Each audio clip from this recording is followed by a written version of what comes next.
Welcome to the Behaviour Speak podcast. Now, here's your host, Ben Ryman. All right, welcome to another episode of the Behaviour Speak podcast. I'm your host, Ben Ryman. Great to have Jeff Newman in the house today. Welcome to the show, Jeff. Howdy, howdy.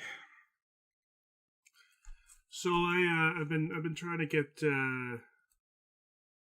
more autistic voices onto the podcast, and I've had the opportunity to interview a lot of interesting folks, and Jeff will be no exception. A lot of folks out there will know who he is, and there'll probably be other folks out there that have no clue. It really just depends, what forums you happen to be in, and what context you happen to, get your disseminated information about the field from. I've been spending a lot of time over the last couple of years, as many have, reevaluating my own biases on a lot of different levels. The George Floyd murder in 2020 was definitely a wake-up call for the problems of racism in our world, but it was also a wake-up call for a lot of other isms, and one in particular that we in our field have been referring to a lot. Ableism has been a term that's been thrown around quite a bit, sometimes used maybe in a bit of a weaponized way, other times used appropriately, and hard to say, but that may be an area we get into today. We'll see.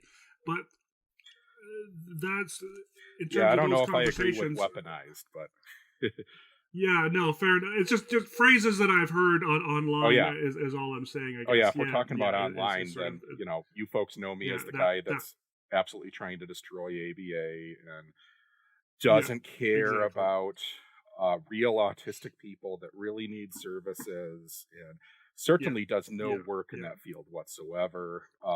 No, you're in fact, ignorant, Jeff. You're ignorant. In fact, depending on how far you go down the conspiracy rabbit hole, I don't exist. I am simply a sock puppet account. We've gotten really good using it, where now we can get this consistent voice on, but I'm not actually a real person. Jeff is a bot, and controlled by AI through some select high-level systems within the. Well, we're just a bunch of cosplaying autistic people that are all doing this as a group, and we're pretty tech savvy, so we've got this nailed, where I actually sometimes sound and act like I'm an actual person, like right now. You're doing well. I'm doing today. great. Good job.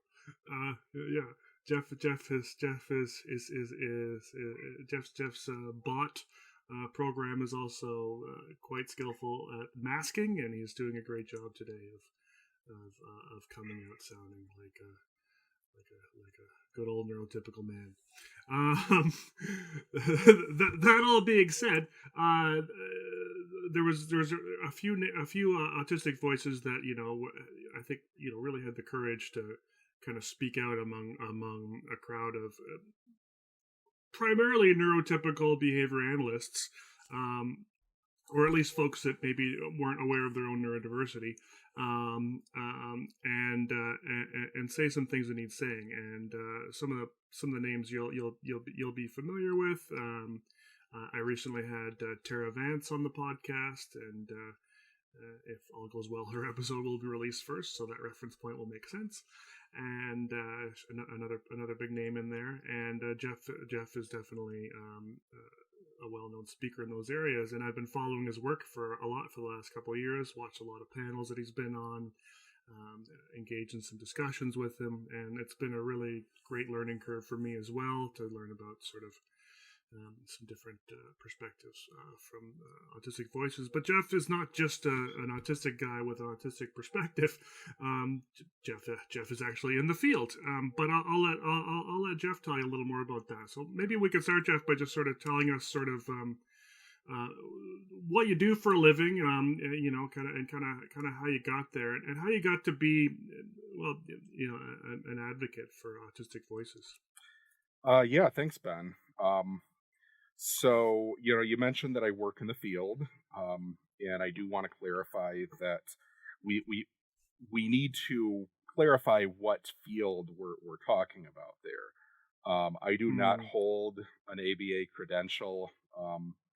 I don't have a whole lot of desire to ever hold an ABA credential for a lot of different reasons. But Sure. I absolutely work in the field of providing disability services. I am on senior leadership of, call it a medium-sized nonprofit that provides home and community-based services to people with all kinds of disabilities, but the focus is on intellectual and developmental disability, and that is the primary area of where I work. Our organization does provide different support and services to,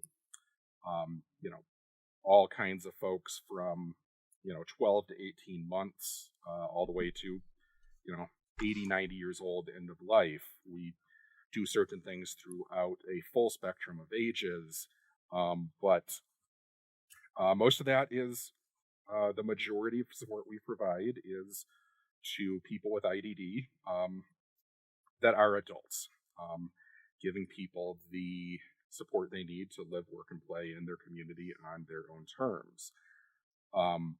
Our organization, at the moment, we have in the past, but right now we don't operate an ABA program, but we are 100% licensed and cleared to do so. We have Medicaid approval.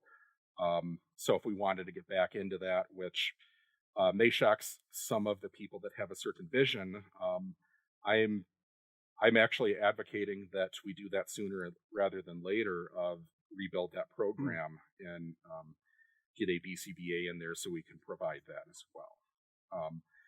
But we do work with local providers, certainly, and basically it boils down to, if I'm respecting the autonomy of the adults I work with, and I absolutely do, that is one of the most important things. My personal feelings of whether or not they should choose themselves making an informed decision to access ABA, that is not my call, and it would not be fair for us not to support them. So we do. Unfortunately, it would be nice if the people choosing to access ABA providers could access providers that weren't terrible, but which is driving a lot of the push to get back into that world ourselves. So my formal title is Director of Community Integration. That involves just a whole bunch of different hats. I am responsible for all of the training that our staff gets, and putting together a good training program that lets them hit the ground running with the knowledge that they need to have to be to do right by the people that are hiring us for services. Another hat is I am the primary investigator of abuse against people with intellectual and developmental disabilities for a rather large area of, I live in Colorado and work in Colorado. And the chunk of the state that I'm responsible for is, it's large. Connecticut, Delaware, about that size of a chunk. About 100 miles tall and about 250 miles wide. And I do a whole bunch of advocacy and leadership training and a whole bunch of facilitation for people to work on their own advocacy projects, whatever they're passionate about. Along with about 20 other hats, but that's kind of the big gist of it. And you asked me how I got into advocacy. That's it's been a long journey. I've got, at this point, it's been about 20 years that I've been actively working as a disabled advocate / activist / whatever you want to call me. A-hole, gadfly, those are fair too. But, you know, I had the experience that a whole bunch of disabled people have had of really getting drafted in without making a conscious choice to do so. You know, I was I want to make clear, because this always gets muddled up, of this myth of the, you know, autistic person that gets diagnosed in adulthood, and therefore that diagnosis must be suspect, because if they really had autism, they would be diagnosed earlier. And almost all of us that fit that role were diagnosed earlier with a whole bunch of stuff. And I was diagnosed earlier. I was diagnosed autistic at age 24, but I had an IEP the entire way from kindergarten through 12th grade. I was in resource rooms. I was a special ed student, and I got the special ed experience of most people I interacted with, just not thinking I'd ever amount to anything. Good times. With the age that I grew up, I know I'm getting tangential, but I was the very first generation in the early 1980s in America of disabled kids being mainstreamed in classrooms, which meant at least one out of 3 teachers actively let me know that they didn't like me, maybe hated me, and definitely did not want them in their classroom, because to be reasonably fair to them, they had been told without any training or education about how to educate a disabled person. They just got told one year, disabled people are going to be in your classroom and you have a responsibility to educate. And quite a lot of them did not think that was fair, did not think we belonged, thought we would would hurt the educational prospects of the students that were actually going to amount to something. And so it wasn't a good time. But I'm talking about diagnosis, right? And you know, through school, my diagnoses, 2 years old, I was diagnosed with, went to University of Colorado. My parents dragged me there thinking I was possibly deaf because I wasn't always responding to them. We don't know what that means, right? And came out of that with diagnoses of, at the time, called sensory integration dysfunction, and they were also barking up the tree of childhood schizophrenia. And now it shook me until maybe 6-7 years ago to actually understand that in 1982, that was the diagnostic dumping ground for autistic people that did not meet the very narrow diagnostic criteria for autism back in the day. For a long, long time, it just really pissed me off because I knew that I wasn't experiencing like delusions, and I understood the questions to be confident that when people are asking me if I had delusions, I wasn't saying yes. So I was really ticked off to see that, and then I, having a reckoning years later, coming to understand that went into my chart because people are seeing me for who I was. But anyways, that only coalesced together 24 years of age. So I went the first quarter century of my life not knowing who I was, not feeling like anything I was going through I could connect with anybody I'd ever met or heard about. It was incredibly isolating. And so that, and my really poor treatment, both at school and at home, most people with disabilities face abuse. I'm certainly representative of that statistic. And so I was in a mental health crisis at 24. I didn't want to die, but I had no roadmap for any way that I could ever believe I'd have a more positive life. So it's kind of like I'm stuck. I've given a quarter century into this. It's not working out. I need to see I have to have some hope. And amazingly, out of that is when I, luckily managed to get in front of the right people that identified, hey, you know, what you're telling about your life story really sounds, and you know, your presentation, et cetera, really sounds like you may have autism. And I, of course, laughed at that and totally rejected it because I've seen Rain Man. And, you know, but then I actually started looking into it. And, like, once I finally found stuff that autistic people had actually written, it was like, oh my God, this is my life story. Finally, I'm actually hearing something that resonates with how my brain works. So it was one of the most positive experiences of my life. You know, it's knowing who you are and finally finding both that your brain is wired in a way that other people, like knowing you have a community is huge. But how do I find that community? It's 2004.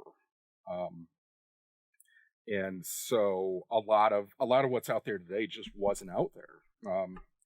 You know, Wrong Planet was one of the, outside of Usenet and stuff, was one of the very first like autistic oriented message boards. And so, you know, that was about it for the online stuff. That hadn't really come into being yet. And, you know, the diagnostic doctor, which, you know, I know this is totally recognizable to parents today of having newly diagnosed children, of just, you get the diagnosis, you get the label, and it's, you know, I know parents have felt similar things to what I felt of, oh my gosh, now I understand, now I have the thing, what do I do next? And, you know, whoever's diagnosing just kind of shrugs their shoulders and says, I don't know, but you're autistic. I don't know where to tell you to go. I don't know what resources. I don't know any of that. So you expect to get the roadmap, and there's no roadmap. So I managed to find an autism support group locally that was meeting up in my area, and that was a really exciting thing. So I showed up to that, and it turns out it was the second meeting of that support group. Nobody had shown up to the first meeting, and unsurprisingly, in 2004, the organizer had never in a million years considered that an actual autistic adult would actually show up as part, because autistic adults were supposed to be really rare.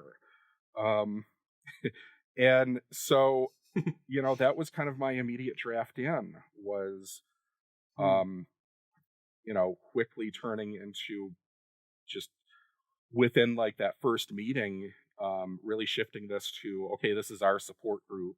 We're building it together. And one of the first things was like rewording the advertising for the support group to make it clear that it was open and welcoming to autistic adults as well, not just parents.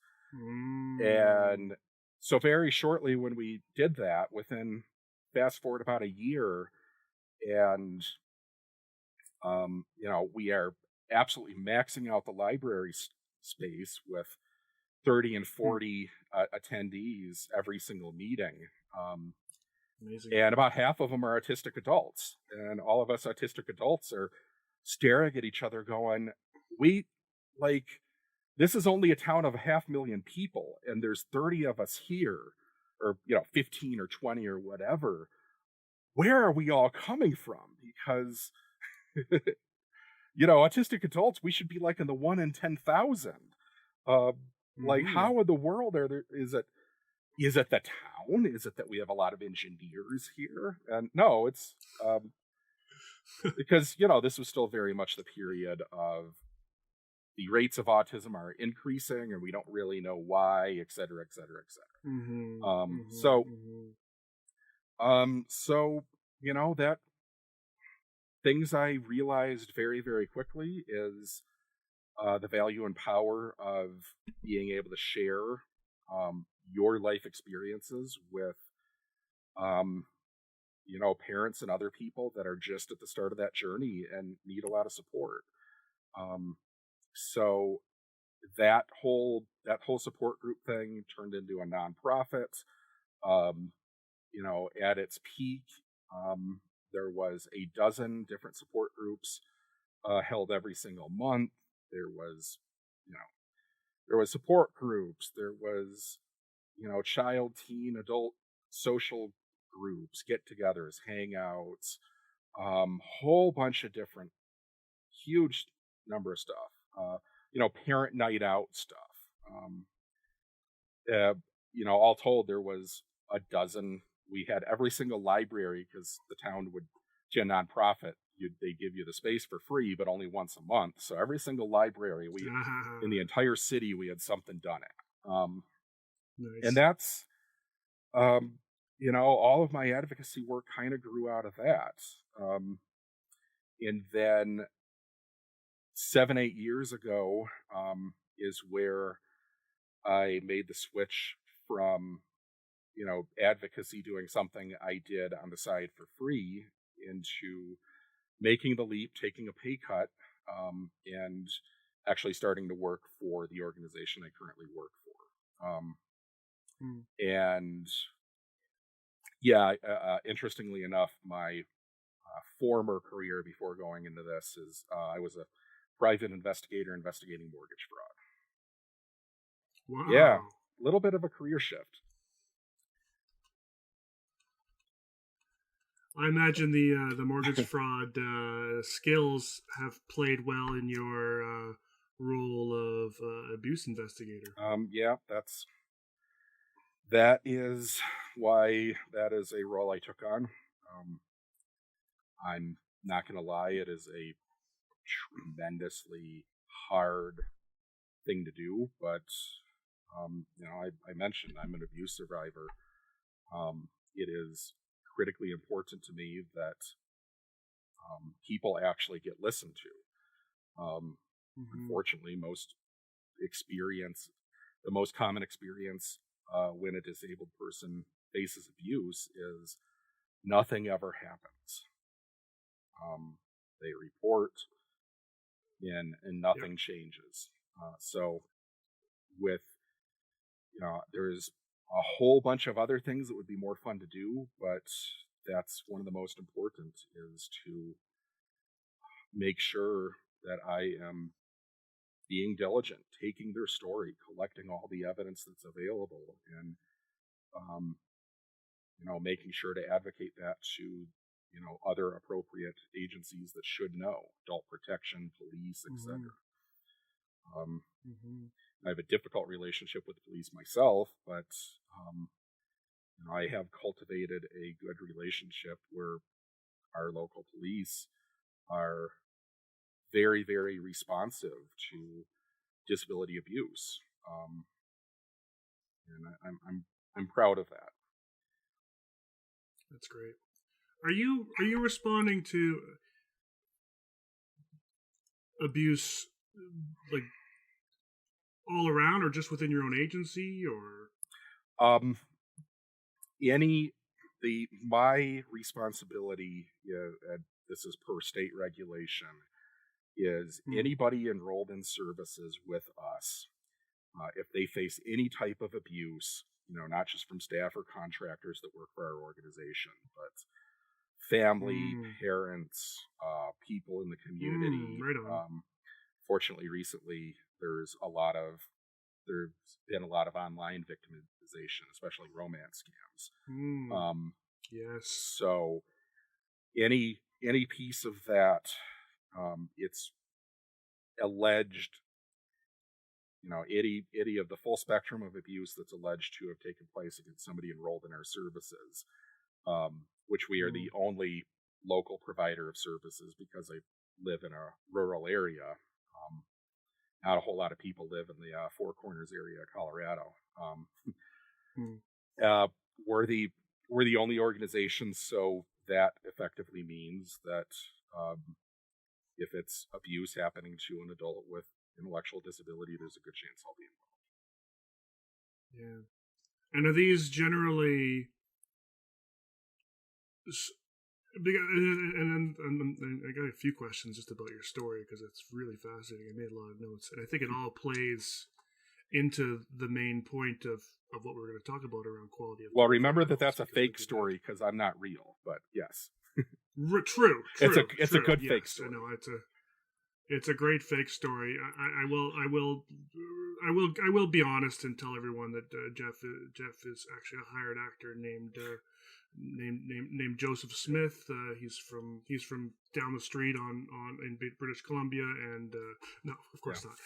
And I realize this is a joke that probably most listeners won't get, so I'll drop the bit, but please know that there are prominent people in the ABA world that have actually said, I don't exist, I'm a liar, I'm a wolf in sheep's clothing, snake in the grass. And no, I am here. My feelings about a whole bunch of things disability related are very much related to working in the field and my own experience. Oh, absolutely, and I'm not, and we're not gonna name names here, but it's can we name names, please? I'm kidding. I think a lot of folks, of course, I think a lot of folks, I have editing power too, but I think a lot of folks listen to those voices as well, because these aren't just sort of newbie BCBAs that are making these comments. These are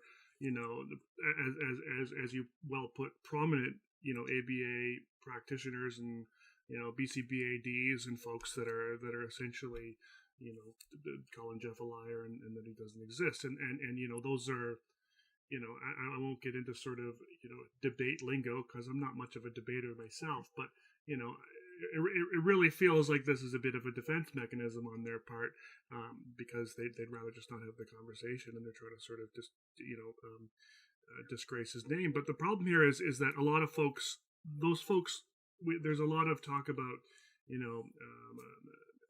supervision and how we sort of supervise and train our upcoming BCBAs and whatnot.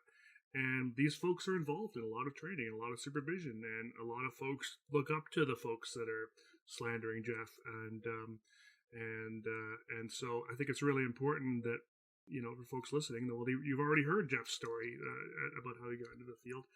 His perspective is real, and he's got a really interesting perspective that takes into account a lot of things that our field doesn't take into account. So I think it's great that we're sharing these pieces. I think what my question was going to be around abuse, in terms of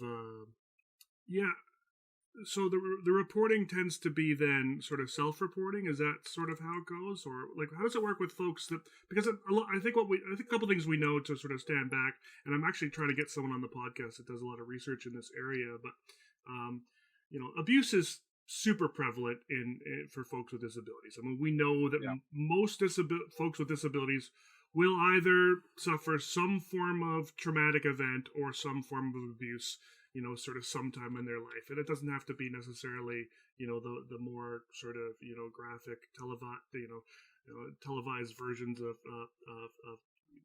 abuse. There's a lot of different levels of abuse out there. But what we also know, I think, what we also talk a lot about is how there's a lot of folks, and this is why I think why this really plays into your advocacy role. There's a lot of folks out there that can't self-report, or don't have the communication available to self-report, or people don't understand their communication well enough for them to self-report. How they communicate is not being listened to well enough to self-report. Yeah. So do you work in that area as well, and how does that go? If you're planning on collecting continuing education credits for this episode, you'll need to know the 3 secret words and enter them at cbiconsultants.com/shop to purchase your CEUs. The first secret word is support. Yeah, I do. I have a lot of experience interviewing people with communication differences. And And in answer to your question, abuse investigations trip off with any allegation from any source. We're going to do some looking into it. If it sounds like there's a possibility that somebody is saying something that, if reasonably accurate, would trip abuse, we're always doing an investigation. And organizational policy is we investigate a whole bunch of stuff that is not on its face abusive, but carries the potential for abuse. A key one of those is we fully investigate every single use of restraint. So, interesting. Okay. as we know, and a lot of you that have worked in this field know that use of restraint can be a way to legally get physical with somebody, and you code your physical violence as required as a use of restraint, and that is how some people choose to carry out acts of abuse that they get a pass on. So we look into every situation, take interviews, and put together a report of what we can tell actually happened there. And most of the time, what happened was by the book in a reasonable last resort of tried everything else in the situation. There was a imminent risk of somebody being seriously hurt or killed, and so in most cases that's the case. But that is also the most reliable way that more of cases I've worked have turned into criminal convictions from supposed restraint than anything else. But I got off topic. The question. No, I think you're right on topic. Keep going. Yeah, this is great. But the question was really focused on how do you get that information from people with communication differences. And I would say key to that is, and one of the reasons I think doing abuse investigations I think the state is onto something with having somebody from the organization be involved in that, because we're going to know that person way, way, way better than an adult protection worker or certainly police.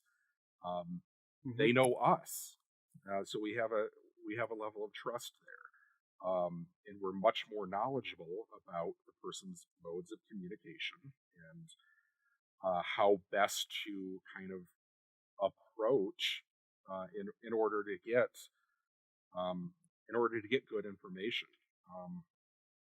So that I've done things like there was one time that there was a sexual assault allegation that somebody was making with they were demonstrating and pantomiming what very much seemed to be consistent with saying I was assaulted through gestures, but very limited language, and just it so could not get, like, just from talking, could not get other details like who, what, when, where. And so, I approached that interview with a whole bunch of pictures.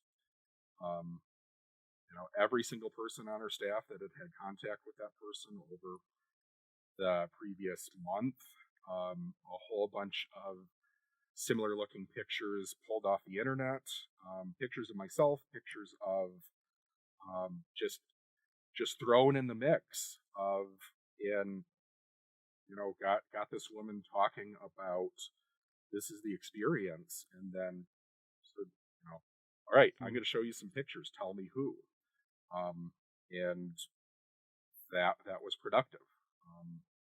That allowed me to very narrow down and understand better what I was looking at and what this person was reporting happening. I did the same with places. important if we're trying to figure out what happened, that we have a better understanding of where it happened. Through different places, pictures of places that the person had visited, was able to nail down and get a very solid, yes, this is it, rec center pool. And Wow. so it's very individual, and it is really based on knowledge of the person and trust. You got to approach every interview and every situation we were gathering that with a lot of knowledge of who the person is and how they talk. And if you don't have that, you're just not going to get the information. Yeah. No, that's really, really cool. Not the incident, of course, but kind of how you go about it. And not surprised to hear rec center pool, because certainly the swimming pools are a common place for a lot of our folks to kind of end up going to a lot of the time. We can certainly dive into sort of lack of activity choices, but that tends to be, a big source of exercise for a lot of folks we serve, and and also a place where they're regularly, stripping off their clothes and in locker rooms with who knows who's around, and the opportunities for abuse are endless, certainly in those sorts of contexts. So not surprised at all that's occurring. I also, I love that you folk investigate every incident of restraint. I think this is a really key piece that I don't think, and I'd love to hear from folks sort of going forward, but I don't think many agencies do this. I've worked for several agencies where restraint was used and regularly, and certainly unless an individual ended up in hospital or stopped breathing, per se, which are things that we know can happen through restraint. Prone restraints There kill. was there was no kind of investigation. I think we had one individual. I remember one individual who had a person in a prone restraint, and someone had the wherewithal, maybe they took their training recently, to remember that you're not supposed to ever hold the legs down when someone was in a prone restraint. Now, I know we don't do prone restraints at all anymore, but back in the day when we did, this was sort of the advance. Don't hold the legs down because that stops breathing. Well, and this individual was observed doing that and got fired, but it's very rare, I don't know if things are different in Canada, Ben, but unfortunately in the United States, there is an enormous amount of evidence that prone restraints are straight up dangerous. And there's a lot of states and localities that have banned them, but it is not universal. And there are still programs that exist to basically teach restraint, to educate staff on how to use restraint that still include prone restraints. ABA backed, by the way. ABA affiliations. So it is still a huge problem, and it's really frustrating to not be able to get over the finish line of agreement that we should not be prone restraining people when, over the last generation, it has killed hundreds of people. To say nothing, this is just in disability settings, to say nothing of how many people have died in police prone restraints. We have a ton of evidence about this, and yet it's still a thing. Yeah, I just again going back to kind of the investigation piece. Is this something that sort of your folks came up with? Have you heard of other agencies doing that sort of thing, the investigation of restraints? Because I've never heard about that till now, and I think it's a brilliant thing that should be in place everywhere. Yeah, that was.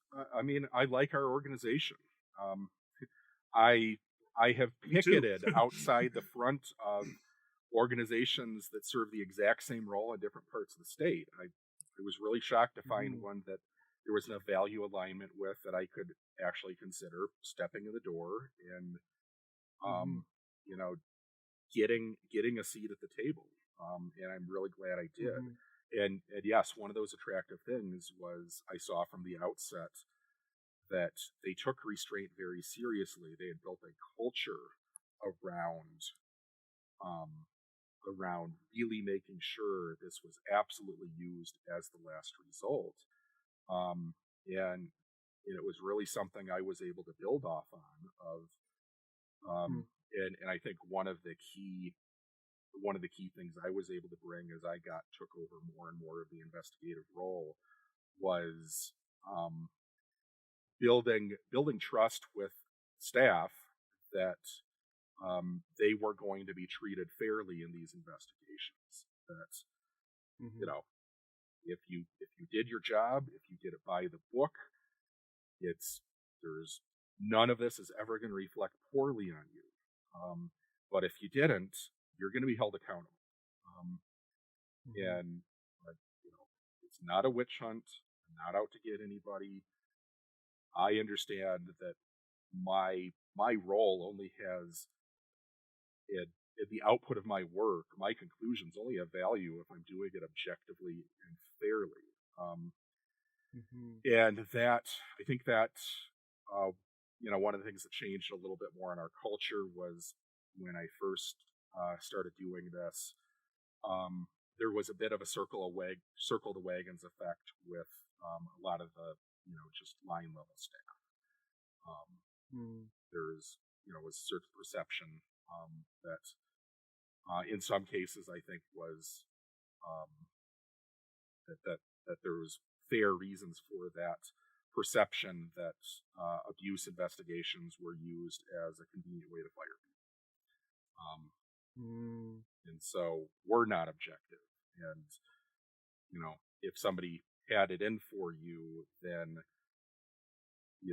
there'd be an abuse investigation that would really slant things in the direction of just getting rid of you. The second secret word is restraint. Which I understand the perception. And there were a few cases that I was looking at in our archives that did kind of raise questions like that for me. But most of the time, it was done very, very well. And so it was just making sure that all the time it was done well and objectively. And because it only takes the one time where you start getting an axe to grind, where that's going to really erode the trust of everything you do. Absolutely. A couple other things you mentioned just in your sort of intro that kind of stood out for me that I was just curious about. You mentioned when you went to that first support group that it was mostly parents, and I assume these were parents of kids that were autistic. Is that right? Yeah. And so, in what was the context that like? of 2004, very young. Yeah, so what was that interaction like for the parents to actually see some adults, autistic adults, sort of in the room, and to be able to sort of engage with them? What was that? What was that like for them? What was it like for you?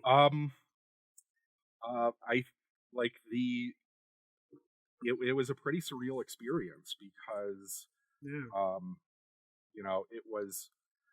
it was all of a sudden, for one of the first times in my life, it's certainly one of the positive feedback things that do come from advocacy work is, for the first time in my life, I felt like the most important person on the face of the earth, because that is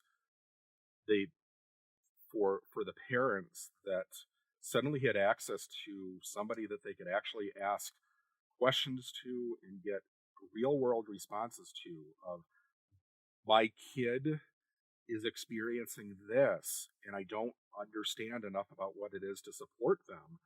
Like, do you have any ideas of what's going on here? And they'll say, well, yeah, that sounds exactly like this.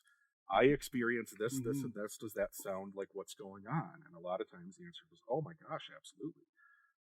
So it was, I like those parents. A lot of those parents became just the kind of anchor of that group. But for me personally, coming off a mental health crisis, It was one of the first things that really demonstrated to me that my life trajectory is going in a different direction, because all of the sudden people are actually caring about my experience and caring about what I have to say. And that is frankly and accepting me. Accepting me for as who I was, accepting my autistic identity. Up until that point, all advice I'd gotten on how to quote handle my disability was always pretend to be normal.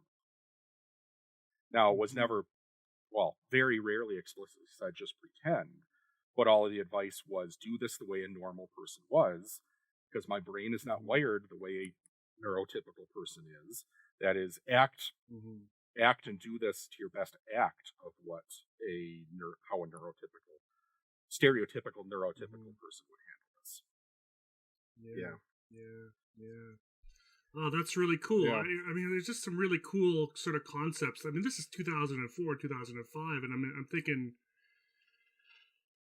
and I don't know, maybe there's other groups that do this, but I think the idea of having autistic adults being part of parent support groups, I think is just genius, and I think it would be, because I think, again, I can't speak for them. I don't attend those groups. I'm not a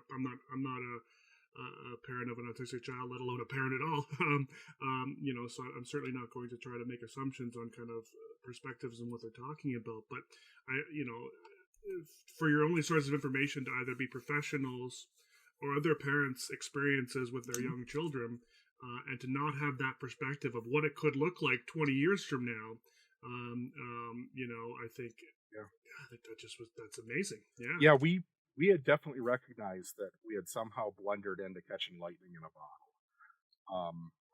That we weren't going off of any model or anything else. It was just kind of by accident that it fit together, and it was really, really powerful. My organization, it looks different, especially in the age of COVID, where the support group is by Zoom. Also makes sense for our very large, geographically spread out area of folks that we're interacting with. And the logistics of, are you going to drive 2 hours each way to come to a support group meeting? Probably not. If you're an adult with an IDD, most of which probably means that either you don't drive or are less comfortable or have less resources to pay $5 a gallon gas, et cetera, et cetera, et cetera. Transportation is a huge barrier. So we're doing it by Zoom. And we've been doing it for about the last 6 months, and it's feeling like lightning in a bottle again. Unfortunately, I think support groups are less prevalent, and I think there's, I blame the internet, and absolutely. A lot of polarization. That is, I believe, is largely driven by the internet. Yeah, 100%. So, that is totally the case. Yeah, these days. Unfortunately, there's less collaboration between parents of autistic folks and autistic folks for a lot of reasons, and a lot of them are not good. Yeah, no, I can see that as well, for sure.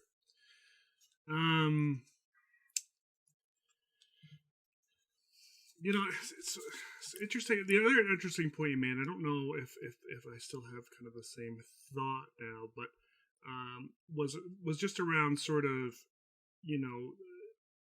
your initial comment about sort of folks, either, maybe, not believing, you're autistic, or not believing you're real, but not believing that you have a perspective on these sorts of things, because you were diagnosed, being diagnosed as an adult. And I see that happening a lot more. I think there's a lot of folks out there, particularly BCBAs, that are now speaking up, because they've been diagnosed as adults, and so they're it'd be like myself getting a diagnosis a couple of weeks ago, and now I'm going to speak for autistic folk or whatever. Well, Ben, and even if that happened, perspective, even if you got that diagnosis last week, you would have still lived your entire life. If we're talking a developmental disability, your entire life was still, assuming the diagnosis is accurate, and no reason not to assume that, your entire life has still been of that person. Maybe you have a different perspective and different positives, negatives, challenges from not having an accurate diagnosis. So, there can certainly be differences in life experience there. But but how your brain has processed everything, that hasn't changed. How autism affects who you are, your identity, that hasn't changed. You're just better understanding of it. Yeah. So no, exactly. I mean, I was gonna say, like, one may be diagnosed at 40, but that the sort of, because I think you touched on sort of access to diagnosis, and I think and this is a whole other sort of can of worms, but an important one, in that we talk about and there's a lot of talk about self-diagnosis, which obviously has its own sorts of pieces there, but there's a lot of folks, and particularly folks that come from sort of minority backgrounds and whatnot, and for whatever resource deficient backgrounds or whatever, that just don't have access to diagnosis, ever. Well, let's be real about maybe it. It's only cis white dudes like myself are the ones that have access to a diagnosis, especially in cases like mine, where it was not on my radar at all. I hadn't encountered it before and wasn't bringing it to, whoever would diagnose. In my case, it was a psychiatrist. I got blindsided with it, and that is simply just not an experience. I think, it's if that's going to happen to anybody, it's going to happen to the cis white dude. The diagnostic criteria is tremendously poor at picking up women and other marginalized groups because of racism, because of resources, have even more of an issue. Black folks are much, much more likely by research to instead be diagnosed with some personality disorder. Stuff like borderline, stuff like oppositional defiant disorder, where it is, it looks pretty racist,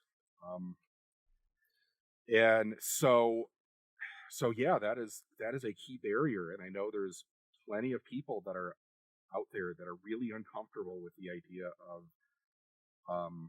that somebody who does not have a formal diagnosis of taking and listening to that perspective. One thing I want to point out is research looking into self-diagnosis has found that 75% of people that believed had basically self-diagnosed as autistic, 75%, when they got to the point where they could have access to a formal diagnosis, had that diagnosis confirmed. So the overwhelming majority of people out there that are self-diagnosed autistic are correct. And your point about the black folk and how racism plays in, and sort of the misdiagnosis of other things is really key. This is something we're seeing a lot here in Canada. You probably see it in the States as well, with our Indigenous population. Yes. So our Indigenous folk are so much more likely to be diagnosed with FASD than autism and fetal alcohol spectrum disorder, because the assumption is that every Indigenous parent was drinking, and is an alcoholic, and that whole sort of line of thinking, and therefore, there's no way this is autism. This has to be FASD because you're Indigenous, which is just. And so I had a fellow on Grant Bruno. He's a parent of a autistic child and an Indigenous fella in Alberta, and he's doing some research into Indigenous the perceptions of autism in Indigenous communities and whatnot. And he was really outlining how this he describes it as an Indigenous deficit discourse. That essentially, the assumption is always FASD, and it's obviously led to a whole systemic problem of foster care and the whole 9 yards, and people getting pulled out of their homes. When alcohol maybe didn't even play a role, in any way in the family dynamic. And so, there's varying versions of how this all works. The reason I'm asking all these questions, and because I know we could sort of digress into and tangent into a diagnosis sort of podcast, is it gets back to assumptions around supports for adults, particularly for ABA providers. Why didn't so-and-so get a diagnosis? Why didn't he have early intervention? Because if he had early intervention, he'd be way different now. I've had so many ABA practitioners come up to me. I used to manage a group home kind of before I became BCBA, and I had so many folks coming up to me that were in the ABA field as I was starting to learn about it and developing an interest in maybe going there. Basically telling me how sorry they felt for all the guys in the home that I manage because they didn't get ABA. It's too bad. Why didn't they get ABA? Well, they didn't get ABA because there was no number one, whether they got ABA or not, and would that have solved their problem? That's a whole other conversation. But also, the access to diagnosis just wasn't available. I mean, you look at yourself, in the 80s, if folks look at their history of sort of autism, we talk about sort of, we a lot of this, and again, and I don't mean to sort of go back into this sort of ABA abuse conversation, but the accusation from some of these sort of prominent folks is that, well, you never had ABA, because I never got a diagnosis. But you know what I did have? I had a lot of services that were under the guise of ABA, because ABA in the 80s was a much different thing, and I don't mean that it's better now or worse now.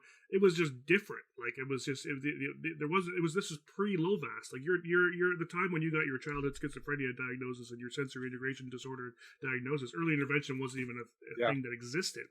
But there's this assumption by younger practitioners, I think now, that all adults with autism or all autistic adults should have had kind of these services and so on and so forth. And so,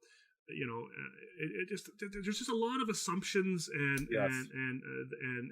biases in place here for adults in service. The third secret word is person. Yeah, and I don't want to go too far down the rabbit hole.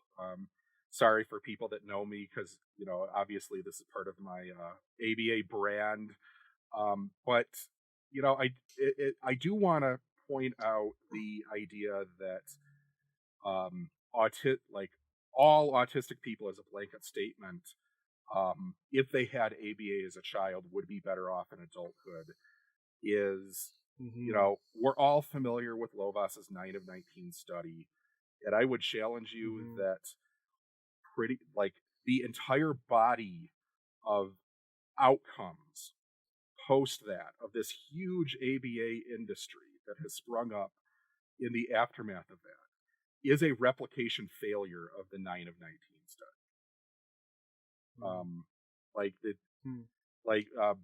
As one example, I point out to TRICARE data. TRICARE is a major insurer of the United States. It's tied to the United States military, and it's one of the they make information public, unlike a lot of other insurers. And I reference the TRICARE data because what they are measuring as success with autistic people is very, very similar to what Lovas was saying, in a vision for what a good outcome was for an autistic person, which, we all know included this, horrendous statement, indistinguishable from one's peers. Sure. So, there's the data does not support this universal truth that, universally held almost at ABA, that everybody, autistic people, would be better off blanket from receiving ABA as a young child. Take a look at what actual outcomes are. They do not support that. That is not saying on an individual level that individual people do not have a benefit. But I also want to point out that I think there's solid evidence to support an argument, which I am making, that what is more important than any therapy philosophy or science or application, whatever drives the who, what, where, and why of that therapy. What is most important is that person's individual connection with whoever is teaching, whoever the therapist is, and whether or not they progress.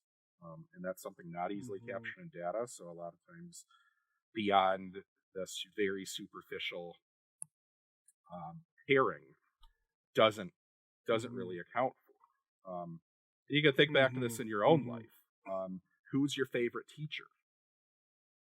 Right. Who immediately comes to mind is probably the person you had a really close relationship with, rather than who may have objectively taught you the best, or certainly not who had the best method. You probably couldn't even name the method of who your best teacher was, but you know who the best teacher was, and you know why you think that. So